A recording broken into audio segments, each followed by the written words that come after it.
I guess the best question for you right off the bat is, um, what's the power of doodling and drawing? How have you found this beneficial for yourself or others? Yeah, so doodling has gotten a bit of a bad rap. So I feel like part of my personal mission at this point is trying to bring back the power of the doodle, people. And There just you go.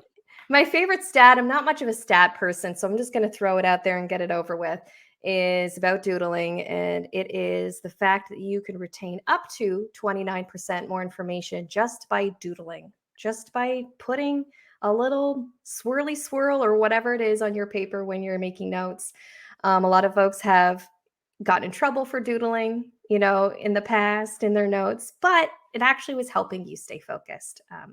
So trying to, yeah, rewrite the fact that it can actually be about a very powerful tool to help you think and learn.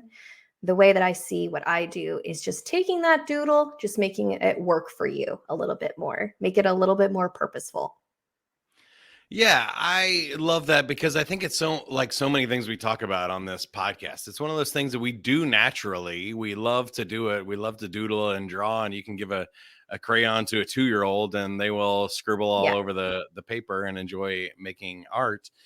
And then it's one of those things that kind of gets beaten out of us and not encouraged. And for some reason, they pick some people and they say you're good at drawing, and they tell other people they're not, and they give up on Yeah. it. Like dancing and singing, and a lot of art forms are that way. Writing, Mhm. even public speaking and stuff that I do. Somebody encouraged me along the way, and so I lean into that. And I think it's something that we Right. can all do. And as an adult, there's no rules, right? Sure, there was Yeah. teachers or somebody, like, parents checking your notes or something as a kid, but there's no rules now. If you want to draw on your sheet of paper during a Zoom meeting, nobody's ever going to see it. Do what makes you happy Right. or what makes you the most productive, and stuff. So I love that. Anything else you would say about drawing? And I'm sure you have a ton of techniques because you got a whole book and a school about teaching people to do this. But Mhm. is there any other common myths or misconceptions about doodling? Does it need to have a point? Do you need to draw shapes and make notes? Or I always put stars by, things that I want to remember and find later when I have a page full of notes from a conference or something. Do you have any Mhm. quick tips or ideas on that? Yeah, well, if you want to start doing sketchnoting, I think one of the biggest things is trying to let go of capturing everything. I find when we Mhm. get into meetings and presentations, we aren't trying to digest and learn in the moment. We're just writing everything down frantically. So sketchnoting is sort of flips that on its head a little bit and makes you think while you're listening, which is a muscle to build and try to train over time with lots of practice. But at the end of the day, you don't need to actually really know how to draw anything. Like I can teach you the sketchnoting skills in 15 minutes or less. Like it's not rocket science. Um, still the core of my graphics that I create for myself or for clients, still most of them is essential drawing elements for a line and an arrow and a square and a little glorified stick person called a star person. Like they're not rocket Mhm. science. So you can capture information in a way that is bite sized, but you're not also trying to capture everything at the same time. So I think that's the extra. There's sort of the in the moment power of sketchnoting, which Yeah. is challenging your thinking while you're listening to something and trying to understand it in the moment and break down complexity and gain some clarity.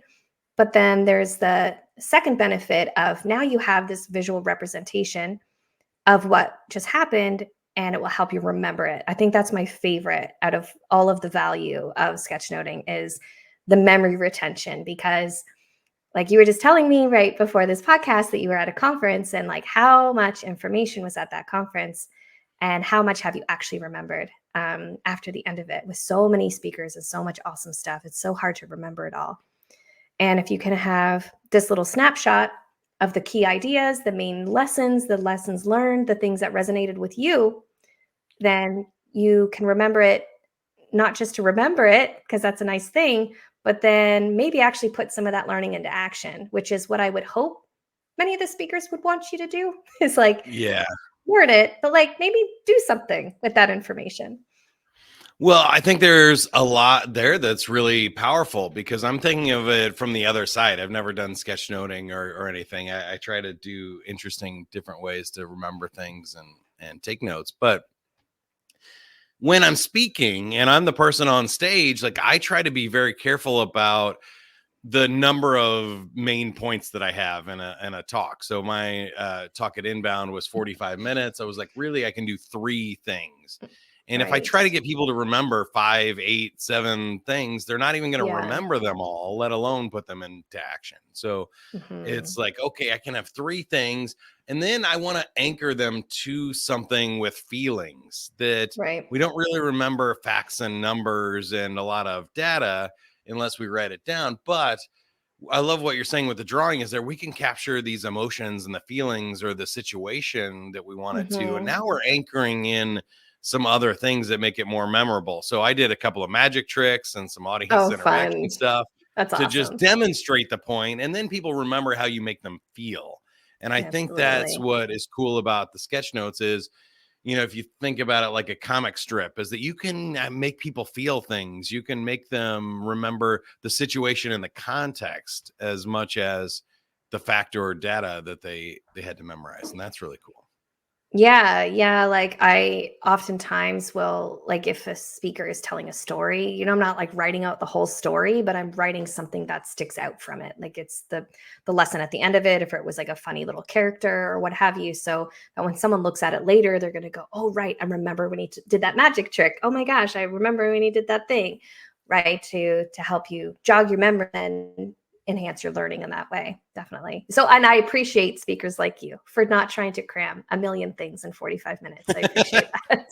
That's why I did like a little bow when you were saying, I was like, yeah, yeah, Yes. thank you so Yeah. much for doing that, because some of the smartest people in the room, when I do these events, is they're the hardest to capture because I think they just want to share too much. I wish the example I give is like you're just sharing like a chapter of a book. You're not sharing the whole book, people. Like I can't, it's like people can't remember you talking about the whole book in an hour, but they could remember a chapter. They could remember like one or two of those main lessons.